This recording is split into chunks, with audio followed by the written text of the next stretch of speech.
കേന്ദ്ര സർക്കാരും കേന്ദ്ര അന്വേഷണ ഏജൻസികളും സംസ്ഥാന സർക്കാരുകൾക്ക് അതിശക്തമായി തന്നെ ചോദ്യങ്ങൾ ഉയർത്തുകയാണ്. പ്രത്യേകിച്ചും തൃണമൂൽ കോൺഗ്രസിനും CPM-നും CPI-ക്കും ഒക്കെ വരും ദിവസങ്ങളിൽ വലിയ ചോദ്യങ്ങളുടേതായിരിക്കും. കോൺഗ്രസിനും തിരിച്ചടി തന്നെയാണ്.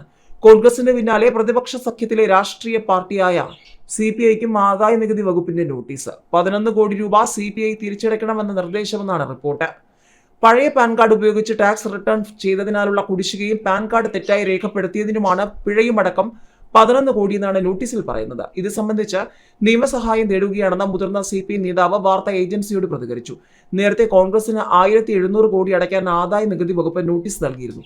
പിഴയും പലിശയും അടക്കം 1700 കോടി രൂപയാണ് കോൺഗ്രസിന് ആദായ നികുതി വകുപ്പ് ചുമത്തിയത്. ഏതായാലും CPI-ക്കും തൃണമൂലിനും ആദായ നികുതി വകുപ്പ് നോട്ടീസ് പിഴയായി 11 കോടി അടയ്ക്കണമെന്ന വാർത്ത ദേശീയ തലത്തിൽ വലിയ ചർച്ചയാകുമ്പോൾ കേരളത്തിലെ രാഷ്ട്രീയ പാർട്ടികളും ആശങ്കയിൽ തന്നെയാണ്. കോൺഗ്രസിന് പിന്നാലെ CPI-ക്കും ആദായ നികുതി വകുപ്പിന്റെ നോട്ടീസാണ് ലഭിച്ചിരിക്കുന്നത്. ഏതായാലും 11 കോടി രൂപ അടയ്ക്കാൻ നിർദ്ദേശിച്ചാണ് നോട്ടീസ്.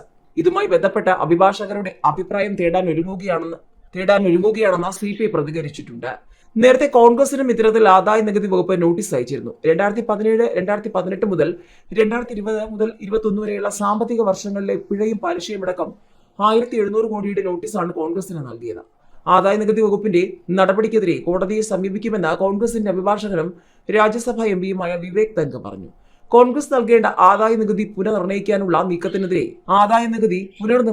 നീക്കത്തിനെതിരെ പുതിയ ഹർജി ഡൽഹി ഹൈക്കോടതി തള്ളിയതിന് പിന്നാലെയാണ് വകുപ്പിന്റെ നീക്കം.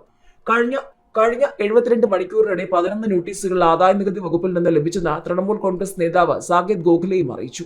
കോൺഗ്രസിന് പിന്നാലെ CPI-ക്ക് ആദായ നികുതി വകുപ്പിന്റെ നോട്ടീസ് വന്നതോടെ കേരളത്തിലെ ഇടതുമുന്നണിയും പ്രതിരോധത്തിലായിരിക്കുകയാണ്.